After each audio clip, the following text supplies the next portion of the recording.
What's up, YouTube? We're gonna try this again. I tried to record this last week, and then for some reason, I don't know what happened. Halfway through the video, it just stopped recording. So, yeah, I don't know. We'll see. So, a couple of new things. Squatting on Monday like normal, but I have squat shoes. Finally, just finally decided to break down and buy squat shoes. I know I needed them. So we're kind of experimenting with that today. So may or may not go heavy, or we'll see. And this is going to be Psalm 23, take 2, because of course didn't quite work out as planned last week, but that's okay. We just roll with the punches around here. And yeah, so this is 185, warming up. We'll do a few reps of it, see how it feels. Then, add some more weight, because right now squat shoes are cool, they help. But you also want to, get used to something new before you go too crazy with it all.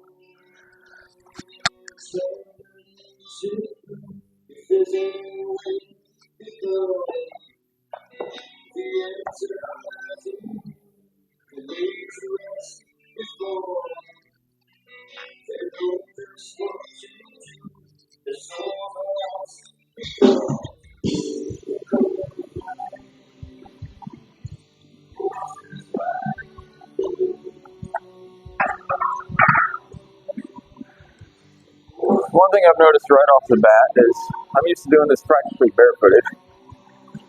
So unracking the bar from here, I'm having to dip down a lot lower, or it feels like it's a lot lower. It's only probably an inch or something, but just minor details. So Psalm 23, you probably memorized it when you were a kid. It's the one that's, the Lord is my shepherd, I shall not want. What does that mean? We don't talk like that anymore. What do you want? Well, I guess in the day, that just meant, not have. To want something meant you didn't have it, right? That makes sense, actually, doesn't it? That's good logic right there. If you want something, it means you don't have it. Well, so that means what he's saying is, everything you need, you're going to have. God's our provider, right? Jehovah Jireh, our provider. So we got verse 1 handled. Pretty cool, right? But the cool thing about Psalm 23 is it builds up. It's it's a story in a way. So, he maketh me lie down in green pastures. He leadeth me beside the still waters. That's comfortable, all right? Green pastures, if you're a sheep, is exactly what you're looking for. You want green pastures, not parched, dry pastures, not brown, sunburnt pastures. And still water, too. That's a good thing. You ever seen water that wasn't still? All churned up and muddy and dirt and grass and whatever other debris in the water, like after a hurricane or something. Yeah, that's no fun. Nobody likes that. So, again, beautiful illustration of God providing what we need in a way that's, maybe better than we could have ourselves. And it's always, you work hard sometimes and it feels like it doesn't amount to anything. You work really hard, and instead of an Outback budget, you end up with a McDonald's budget. But, I don't know. Outback ain't that great either, but it's better than McDonald's. Let's just say that. Alright, so what's another one?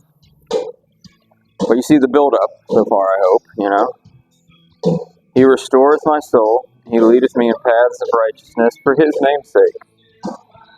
So now you see, it just builds, one verse builds on the other. So you're at the green pastures, still waters.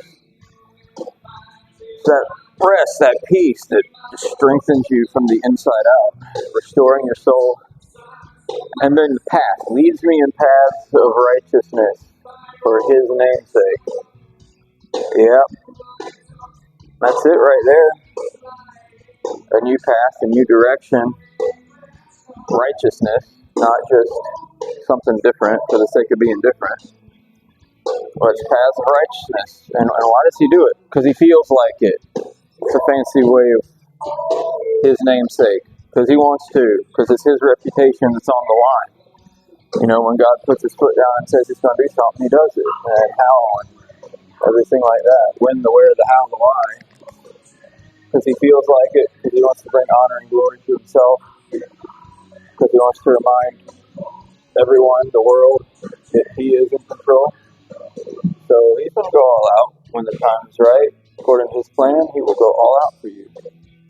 And in the meantime, of course, we've just got to be patient, trusting and hoping, and growing our faith. But in this psalm, it's happening for real. All right, let's do some 225 here.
So far, so good.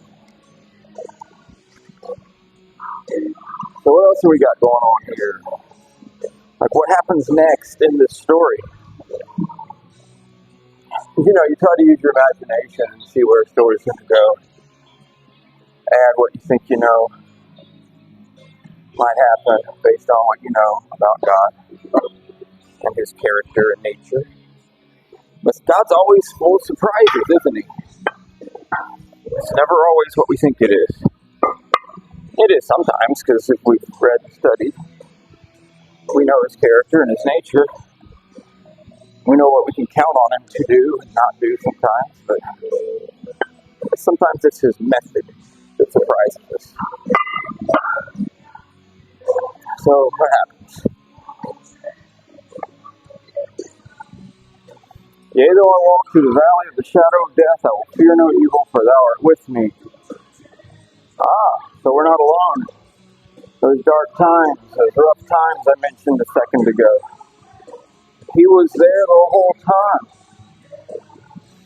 But, you know, sometimes he uses those things to make us stronger, to make us better, to make us look harder for him.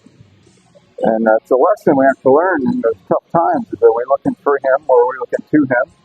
Or are we trying to just try harder on our own, rely more on ourselves, instead of trusting him, instead of running to him, we run away from him. That's not good. So,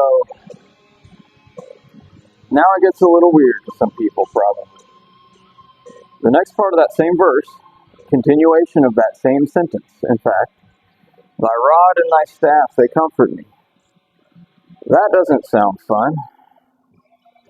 Because, you know, getting off track, sheep wandering off, that rod, that staff are there to snatch them back, bring them back, beat them back maybe, poke them back, just back over where it's supposed to be. Come on, stupid sheep. I've seen sheep. They're kind of stupid. Sometimes they don't know when to stop eating. Sometimes they eat things that will literally kill them. But it tastes so good. Like, yeah, it's going to kill you. They're very sensitive animals. I don't mean like they have feelings. They probably do, but I've never talked to them about that. But internally, their bodies do not handle certain things well at all. So unlike a human who can eat garbage for decades before finally having a heart attack, it might take a sheep a matter of minutes or hours to just, keel over, and turned out that plant over there is not good for them, and they didn't know that, or they didn't care because it tasted so good, one or the other. So, translating that back over to people, do we appreciate it when God does things that are uncomfortable to get us back on track? And notice the contrast here too, on the one hand, we're walking through the valley of the shadow of death and we won't fear evil because he is with us. Then on the other hand, you have his rod and staff comforting us when we're getting off track. So it's like, because sometimes in those moments, we don't know which is which. We don't know one from the other. Is this God poking me back to the right path, or is this the devil attacking me? That's a question. That's like a dilemma a lot of people have. And I wish they would actually think about it more than they do. Because adversity and controversy, it's not always the devil, and it's not always God getting after you. But there's a point to both of them, and we need to be aware of which is which. So, thou preparest a table before me in the presence of mine enemies. Thou anointest my head with oil. My cup runneth over. Another complete sentence. That one's pretty cool, so let's squat first and then talk about it.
Alright, that felt pretty good. Guess we'll just keep on adding a little bit of weight, seeing how it goes. So this idea that God will prepare a table in the presence of your enemies. Okay, think about it. Till your cup is overflowing.